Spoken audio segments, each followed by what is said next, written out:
Neat నిర్వహణలో తప్పు జరిగితే ఒప్పుకోండి, 0.001% నిర్లక్ష్యం వహించినా దాన్ని సరిదిద్దుకోండి. నేషనల్ టెస్టింగ్ ఏజెన్సీపై సుప్రీంకోర్టు ఆగ్రహం, సకాలంలో చర్యలు తీసుకుంటారని ఆశిస్తున్నామంటూ కామెంట్. తదుపరి విచారణ వచ్చే నెల 8వ తేదీకి వాయిదా. ఇక నీట్లో 0.001% తప్పు జరిగినా కూడా దాన్ని సరిదిద్దుకోవాలట. ఇక జరిగిన తప్పులను ఆ దిశగా సరిదిద్దుకోవాలని చెప్పేసి సుప్రీంకోర్టు ఆదేశాలు జారీ చేసిందట, ఆగ్రహమైందట. ఇంకా ఏమంటుంది, వెటకారంగా సకాలంలో చర్యలు తీసుకుంటారని ఆశిస్తున్నామని చెప్పేసి ఇక కామెంట్లు కూడా చేసిందట. NEET student march. NEET exam paper లీకేజీలు అవకతవకలపై సుప్రీంకోర్టు జడ్జితో విచారణ జరిపించాలని డిమాండ్ చేస్తూ హైదరాబాద్లో విద్యార్థి యువజన సంఘాల ఆధ్వర్యంలో స్టూడెంట్ మార్చ్ నిర్వహించారు. హిమాయత్ నగర్ వై జంక్షన్ నుంచి ట్యాంక్ బండ్ అంబేద్కర్ విగ్రహం వరకు ఇక భారీ ర్యాలీ చేపట్టిరట. ఈడికించలు చూసుకుంటే ఇగో అటైనా చివరి దాకా పోయింది. ఇక మార్చ్ చేపట్టిరు. ఇక నీట్ అవకతవకలపైన సుప్రీంకోర్టు స్పెషల్ జడ్జు దీన్ని పైన విచారణ జరపాలని చెప్పేసి మేమే ఓట్లు వేయాలి, మేమే ఎన్నుకోవాలి, మేమే అధికారం ఇవ్వాలి, అవకతవకలు జరిగితే పట్టించుకుంటలేరు మీరు, అయ్యో మొర్రో దేవుడా అని మేమేం మార్చులు చేయాలి, మేమేం బటపడాలి. అది అంటారుగా కూలిచ్చి సేమ్ అదే రాజకీయ నాయకులకు జనాలకు మధ్య నడిచేది ఏంటంటే సేమ్ కూలిచ్చి వీళ్ళకు ఓట్లేసి ఇక వాళ్ళు ఎంబడబడాలి. టీచర్ల ప్రమోషన్లకు హైకోర్టు బ్రేక్. టెట్ను పరిగణలోకి తీసుకోవడంపై అసహనం. ప్రమోషన్లకు సీనియారిటీ జాబితాను రెడీ చేసిన విద్యాశాఖ సీరియస్. గతంలో ఇచ్చిన ఉత్తర్వులే అమలులో ఉంటాయని పేర్కొంటూ విచారణ క్లోజ్. రాష్ట్రంలో టీచర్ల ప్రమోషన్లకు హైకోర్టు బ్రేక్ వేసింది. 2010కి ముందు ఎస్జిటీలుగా ఉన్న ఉపాధ్యాయులకు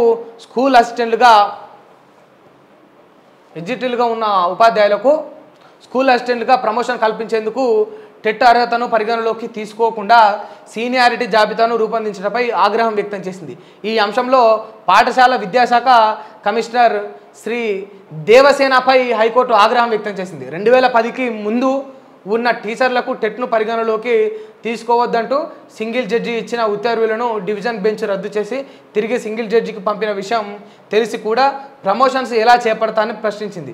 ఇది కోర్టు ఉత్తర్వులను ఉల్లంఘించడమేనని ఫైర్ అయింది. పదోన్నతులకు సంబంధించి ఎలాంటి కొత్త ఉత్తర్వులు ఇవ్వమని స్పష్టం చేసింది.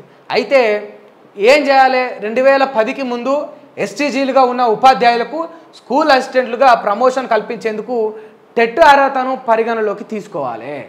ఆ టెట్ అర్హతను పరిగణలోకి తీసుకోకుండా కేవలం ఎంతకాలం కింద జాయిన్ అయ్యారు, ఎన్నేళ్ళ నుంచి పదవిలో ఉన్నారు, ఆ సీనియారిటీని చూసి మీరు ప్రమోషన్లు ఇవ్వడం వల్ల సరైన న్యాయం జరగదని చెప్పేసి ఇక విద్యాశాఖ కమిషనర్ అయిన శ్రీ దేవసేనపై హైకోర్టు ఆగ్రహం వ్యక్తం చేసింది. ఇక బాధపడ్డది.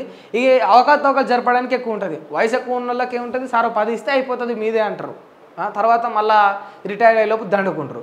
అట్లాంటి అవకతవకలు జరిగే అవకాశాలు ఉంటాయి. అవి జరగకూడదని చెప్పేసి టెట్ అర్హతను బట్టి వాళ్ళ యొక్క ఉత్తీర్ణతను బట్టి వాళ్ళకే ప్రమోషన్లు ఇవ్వాలి స్కూల్ అసిస్టెంట్గా అని చెప్పేసి సుప్రీంకోర్టు ఒక న్యాయబద్ధమైన అంశాన్ని అయితే వెల్లడించింది. పాత అప్పు తీర్చేందుకు కొత్త అప్పు. 199 రోజుల్లో మొత్తం 25,118 కోట్ల రుణం తీసుకున్న సర్కారు. గత సర్కారు చేసిన అప్పులు కిస్తీలకు కట్టింది మొత్తం 38,040 కోట్లు. రాష్ట్ర ప్రభుత్వం 199 రోజుల్లో తెచ్చిన కొత్త అప్పులు కూడా గత బీఆర్ఎస్ ప్రభుత్వం చేసిన అప్పులు వడ్డీలు చెల్లించేందుకు సరిపోవడం లేదు. 2024 నుంచి 25 సంవత్సరం ఓటాన్ అకౌంట్ బడ్జెట్లో మొత్తం 59,625 కోట్ల రుణాలను ప్రభుత్వం అంచనా వేసింది. 2023 డిసెంబర్ నుంచి ఇప్పటి వరకు ప్రభుత్వం 6 నెలల్లో మొత్తం 25,118 కోట్ల అప్పు తీసుకుంది. ఇదే వ్యవధిలో గడిచిన 10 ఏళ్లలో చేసిన అప్పులకు మొత్తం 38,040 కోట్లు రీపేమెంట్లు, అసలు వడ్డీలు కలిపి కిస్తీలు కూడా కట్టింది. గడిచిన 10 ఏళ్లలో అప్పటి బీఆర్ఎస్ ప్రభుత్వం దాదాపు 7 లక్షల కోట్లు అప్పు చేసింది. వాటికి చెల్లించాల్సిన వడ్డీలు కిస్తీలే తడిచి మోపడవుతున్నాయి. సాధారణంగా ప్రభుత్వాలు తాము చేసే రీపేమెంట్ల కంటే ఎక్కువ రుణాలు తీసుకుంటాయి. కానీ రాష్ట్ర ప్రభుత్వం తీసుకున్న రుణం కంటే ఎక్కువ అప్పుల కిస్తీలకే చెల్లించింది. అప్పుల భారం అంతకంతకు రాష్ట్ర ప్రజలపై మోపడం కంటే కాస్త ఆచితూచి ముందుకు వెళ్తే రాష్ట్ర ఆర్థిక వ్యవస్థను గాడిలో పెట్టొచ్చని ప్రభుత్వం భావిస్తుంది. రైట్, మొత్తం ఇక 199 రోజుల్లో 199 డేస్లో, అంటే ఇక ఒక్క రోజు తక్కువ 200 రోజుల్లో 25,118 కోట్ల రుణం తీసుకున్న సర్కారు. గత సర్కారు చేసిన అప్పుల కిస్తీలకు కట్టింది మొత్తం ఎంత? 38,040 కోట్లు కట్టిందట. వీళ్ళు తీసుకున్నదేమో 25,000 కోట్లు, 25,180 కోట్లు, 118 కోట్లు. వీళ్ళు కట్టిన అప్పుల కిస్తీలేమో ఎంత? 38,040 కోట్లు. అయితే ఒకసారి ఇక్కడ చూసుకోవచ్చు చాలా క్లియర్గా. రాష్ట్ర ప్రభుత్వం 199 రోజుల్లో తెచ్చిన అప్పులు కూడా గత బీఆర్ఎస్ ప్రభుత్వం చేసిన అప్పులు వడ్డీలు చెల్లించేందుకు సరిపోవడం లేదట. ఇప్పుడు కొత్త కాంగ్రెస్ సర్కారు అప్పులు తెచ్చుకుంటే, రాష్ట్రంలో ఏదో ఉద్ధరిద్దామని అప్పులు తెచ్చుకుంటే, ఆ తెచ్చుకున్న అప్పులు అభివృద్ధికి కూడా ఖర్చు పెట్టట్లేదట. గత ప్రభుత్వం చేసిన అప్పులను గట్టనికే అయిపోతుందట. అయినా కూడా ఇంకా సరిపోవట్లేదట. ఇది కాంగ్రెస్ ప్రభుత్వం చెప్తున్న మాట. మొత్తం ఎంత? 2024-25 సంవత్సరం ఓటౌన్ అకౌంట్ బడ్జెట్లో మొత్తం 59,625 కోట్ల రుణాలను ప్రభుత్వం అంచనా వేసింది. కానీ 2023 డిసెంబర్ నుంచి ఇప్పటి వరకు ప్రభుత్వం 6 నెలల్లోనే 25,118 కోట్ల అప్పు తీసుకుంది. ఇదే వ్యవధిలో గడిచిన 10 ఏళ్లలో చేసిన అప్పులకు మొత్తం రూపాయలు 38,040 కోట్ల రీపేమెంట్లు చేసింది. అంటే తీసుకున్న వడ్డీలు కిస్తీలు అవన్నీ కూడా కట్టేదే ఎంత అనట? ఈ 10 ఏళ్ల కాలంలో వీళ్ళు చేసిన దానికి 38,040 కోట్లు కడుతుందట. సరే, వీళ్ళు తెచ్చిన అప్పులు అన్నీ కూడా ఏమవుతా ఉన్నాయంటే గత ప్రభుత్వం చేసిన అప్పుల్లోకి పోతూ ఉన్నాయి. మరి జనాలు కట్టే కిస్తులు అనేటి పోతూ ఉన్నాయి అనేది ఒక క్వశ్చన్ మార్క్. మీరు తెచ్చే అప్పులు గత ప్రభుత్వం చేసిన అప్పులు కట్టడానికే పోతున్నాయి. కేసీఆర్ ఒక ఆడ 100 రూపాయలు అప్పు చేస్తే, మీరు ఇంకొక ఆడ 100 రూపాయలు అప్పు చేస్తే, ఆ తెచ్చిన 100 రూపాయల అప్పు గతంలో కేసీఆర్ చేసిన అప్పు కట్టడానికి అయిపోయినాయి. ఈ అప్పు ఇడికి స్మాష్ అయింది. అయినా కూడా ఇంకో 10 రూపాయలు మిలిగే ఉంది అప్పు అనుకుందాం. మరి రాష్ట్ర సంపద అంతా ఏమవుతుంది? రాష్ట్ర సంపద అంతా ఏమవుతుంది? జనాలు కట్టే కిస్తులన్నీ ఏమవుతా ఉన్నాయి? జనాలు కట్టే పన్నులన్నీ ఏమవుతా ఉన్నాయి? కార్పొరేట్ వ్యవస్థలు, కార్పొరేట్ సంస్థలు, కార్పొరేట్ వ్యక్తులు చెల్లించే పన్నులన్నీ ఎటుపోతూ ఉన్నాయి. ఆదాయ పన్నులు కడతా ఉన్నారు కదా. ఒకనొక దగ్గర 100,000 లక్షల కోట్లు ఉన్నాయి కదా. ఆదాయ పన్ను కడతా ఉన్నారు కదా. ఆ డబ్బులన్నీ ఎటుపోతూ ఉన్నాయి. ప్రతిరోజు పప్పు మీద, ఉప్పు మీద, వేసుకునే బట్టల మీద, తొడుక్కునే చెప్పుల మీద, అన్నిటి మీద పన్నులు కడతా ఉన్నారు కదా జనాలు. ఆ సొమ్ములన్నీ ఎటుపోతూ ఉన్నాయి. ఆ లెక్కలు కూడా కావాలి. వాటికి సంబంధించిన శ్వేతపత్రాలు కూడా రిలీజ్ చేయాలి.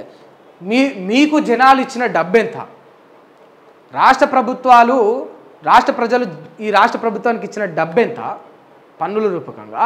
ఆ వచ్చిన డబ్బును మీరు సెంట్రల్కి ఇచ్చింది ఎంత? సెంట్రల్ తిరిగి మళ్ళీ మీకు 40% ఏమో చెల్లిస్తుంది. వాళ్ళు ఇచ్చిన డబ్బెంత? అకౌంట్ తెలవాలి. అకౌంట్ వచ్చిన తర్వాత ఏ ప్రాజెక్టు పైన ఎంత పెట్టిండ్రు, ఏ నిధులకు మీరు ఎంత కేటాయించిండ్రు, ఏడ రోడ్లకు ఎంత పెట్టిండ్రు.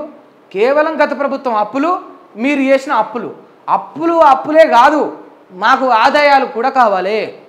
ఒక్కసారి జనాలు కట్టే పన్నులు విలువ, ఆ పన్నుల యొక్క సంఖ్య, ఆ ఫిగర్ అనేది జనాలకు తెలిస్తే షాకు గురవుతారు మేబీ ప్రజలంతా కూడా.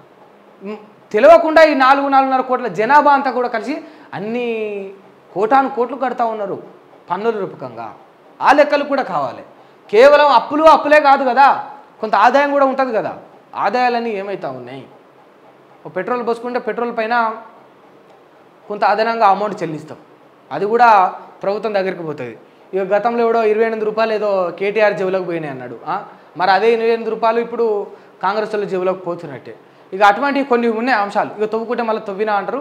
కానీ వాస్తవాలు ఒకసారి రియాలిటీ చూసుకుంటే అదనంగా ఇక పెట్రోల్ పైన, డీజిల్ పైన బీఆర్ఎస్ ప్రభుత్వం జేబులోకి పోతున్నాయని కొందరు వ్యక్తులు గతంలో మాట్లాడారు. మరి ఇప్పుడు ఆ డబ్బులు ఎవరి జేబులోకి పోతున్నాయి? ఇప్పుడు బీఆర్ఎస్ ప్రభుత్వం లేదు, ఈ రాష్ట్రంలో ఉన్నది కాంగ్రెస్ ప్రభుత్వమే. ఆ డబ్బులని ఎవరి జేబులోకి పోతున్నాయి? మరి ఒకవేళ పోకపోతే రేట్లు తగ్గుండాలి కదా. ఎందుకు పెట్రోల్, డీజిల్ ధరలు తగ్గలేదు? ఇవన్నీ కూడా రాష్ట్రంలో కేసీఆర్ మద్యాన్ని విచ్చలవిడిగా అమ్మేస్తున్నాడు, రాష్ట్ర ప్రజలను తాగుబోతులను చేస్తున్నాడు. ఇప్పుడు కూడా నాకు తెలిసి గదే స్థాయిలో తాగుతూ ఉన్నాడు. మళ్ళీ ఇప్పుడు రేపు మాపు దసరా గీసరా పండుగ వచ్చిందానికే బ్యాచ్ మళ్ళీ రికార్డు బ్రేక్ చేస్తారు తెలంగాణ ప్రజలు. ఐ హోప్ నాకు ఖచ్చితంగా నమ్మకం ఉన్నది, తెలంగాణ ప్రజలు ఆ స్థాయిలో తాగుతూ ఉన్నారు. ఇక మన దగ్గర ఉన్నదే ఆ సంస్కృతి సాంప్రదాయం, పవ్వ కొట్టాలంతే, రైట్, ఆ విధంగా ఉన్నది. మరి మద్యం పైన వచ్చిన డబ్బులన్నీ ఏమైతే ఉన్నాయి, అప్పులే పెద్దాక అప్పుల గురించే కాకుండా కాస్త ఆదాయాల గురించి కూడా చెప్తే మాకు కూడా సంతోషం ఉంటుంది. ఆ లెక్కల జనాల్లో క్లియర్గా అర్థమవుతాయి.